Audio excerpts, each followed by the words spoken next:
আমি আজ এই ভিডিওতে দেখাতে চলেছি যে গ্রাম পঞ্চায়েতে প্রপার্টি ট্যাক্সের নাম কিভাবে তুলবেন। অর্থাৎ এখনও অনেক পরিবার আছে যারা গ্রাম পঞ্চায়েতে প্রপার্টি ট্যাক্সের নাম তুলেননি, অথচ বা আপনাদের পরিবারে হয়তো একজনের নাম ছিল প্রপার্টি ট্যাক্সে, সেখান থেকে আপনারা পৃথক হয়ে গেছেন। তো আপনাদের কাজের জন্য আপনাদের প্রপার্টি ট্যাক্সটি প্রয়োজন। সেই প্রপার্টি ট্যাক্স এবার থেকে অনলাইনের মাধ্যমে আপনি রেজিস্ট্রেশন করতে পারেন। কিভাবে করবেন সেটি আমি অবশ্যই দেখাবো।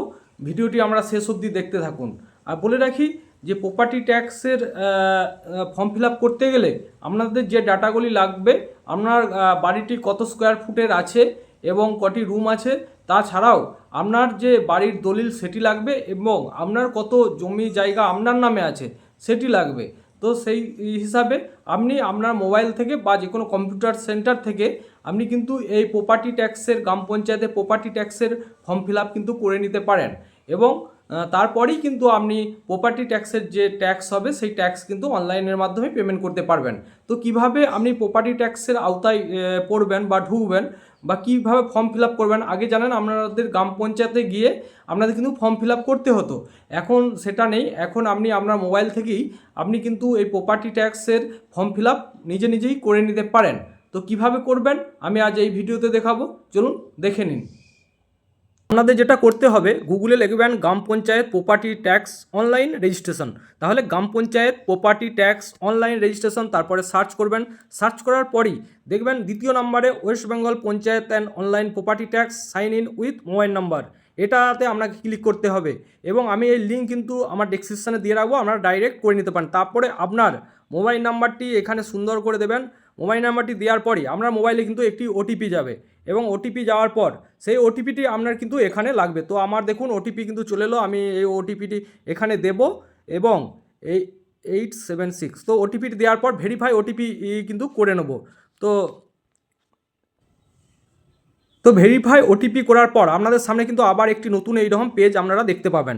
তো এখান থেকে দেখবেন কি অ্যাড নিউ অ্যাসেসে আপনাকে কিন্তু ক্লিক করতে হবে এবং ক্লিক করার পর আবার নতুন একটি পেজ আপনাদের সামনে খুলে যাবে, ফর্ম 5A সি রুল 57(2).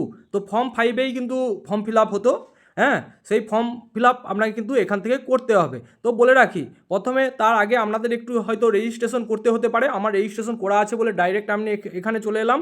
তাছাড়াও আপনাদের যে রেজিস্ট্রেশনটি সেই রেজিস্ট্রেশনটি একটু করে নেবেন।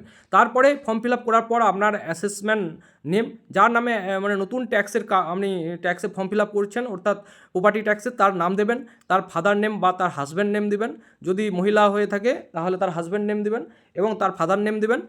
প্রপার্টি এই অ্যাড্রেস যেই গ্রামেতে তার বাড়ি তার অ্যাড্রেসটি দেবেন এবং সংসদ নাম্বার, এখানে যে কোনো একটি সংসদ নাম্বার, কোন সেই গ্রামটি কোন সংসদে পড়ছে সেই সংসদ নাম্বারটি আপনাকে কিন্তু গ্রাম পঞ্চায়েত থেকে জানতে হবে, সেই সংসদ নাম্বারটি দেবেন।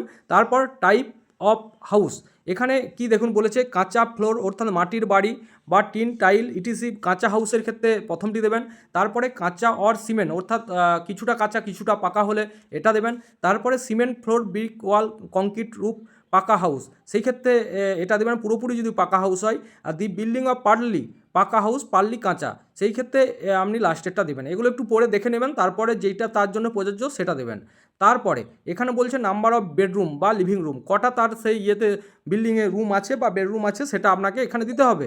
তারপরে total floor area all floor, total কত স্কোয়ার ফুট আপনার সেই বাড়িটি সেটা আপনাকে স্কোয়ার ফুটে দিতে হবে, হ্যাঁ। তারপরে weather any shop godown building, সেই বিল্ডিংয়ে কি কোনো শপের গোডাউন বা গোডাউন আছে, তাহলে আপনাকে যদি থাকে সেক্ষেত্রে ইয়েস দিবেন, নইলে নো দেবেন। তারপরে আপনাকে করতে হবে কি যে select whether the has been any building same গ্রাম, কোনো ওই গ্রাম পঞ্চায়েতে ওই লোকেশনে আর কোথাও কি বাড়ি আছে, সেক্ষেত্রে যদি থাকে ইয়েস দেবেন, নাহলে নো দেবেন।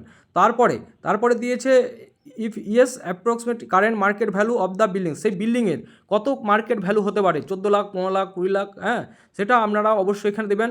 তারপরে the air home test land ownership occupation, মনে করুন তার কত নিজস্ব ল্যান্ড আছে সেটা আপনাকে করে দিতে হবে। জমি অর্থাৎ জমি তার কত আছে এখানে দিতে হবে, তার মার্কেট ভ্যালু কত আছে সেটা দিতে হবে। তারপরে টোটাল যে টাকাটা আপনি দিয়েছেন জমির এবং বিল্ডিংয়ের সেটা যোগ করে আপনাকে এই কলমে দিতে হবে।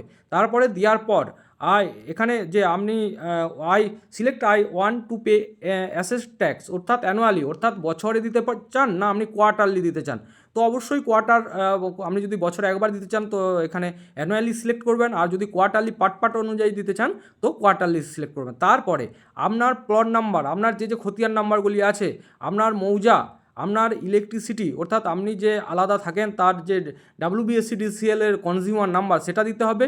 এবং বলে রাখি আপনার বাড়ির যে পর্চা অর্থাৎ দলিল, হ্যাঁ ডিড বলতে দলিল, সেটা আপনাকে স্ক্যান করে এখানে কিন্তু আপলোড করতে হবে। আপলোড করার পরই আপনি সাবমিট করবেন, একটি অ্যাসেসমেন্ট নাম্বার কিন্তু জেনারেট হয়ে যাবে, এবং অ্যাসেসমেন্ট নাম্বারটি জেনারেট হয়ে যাওয়ার পরই আপনি কিন্তু সেই অ্যাসেসমেন্ট নাম্বার ধরেই আপনার যে ট্যাক্স হবে সেই ট্যাক্সকে পেমেন্ট কিন্তু অনলাইনের মাধ্যমে করতে পারবেন। তার আগে আপনি করার পর অফিসিয়ালি একটু কিছু কাজ থাকে, তারা ভেরিফিকেশন করে দেওয়ার পরই আপনি কিন্তু পুরোপুরি ট্যাক্স অনলাইনের মাধ্যমে দিতে পারবেন। এইভাবে আপনারা রেজিস্ট্রেশন কিন্তু করে নিতে পারেন।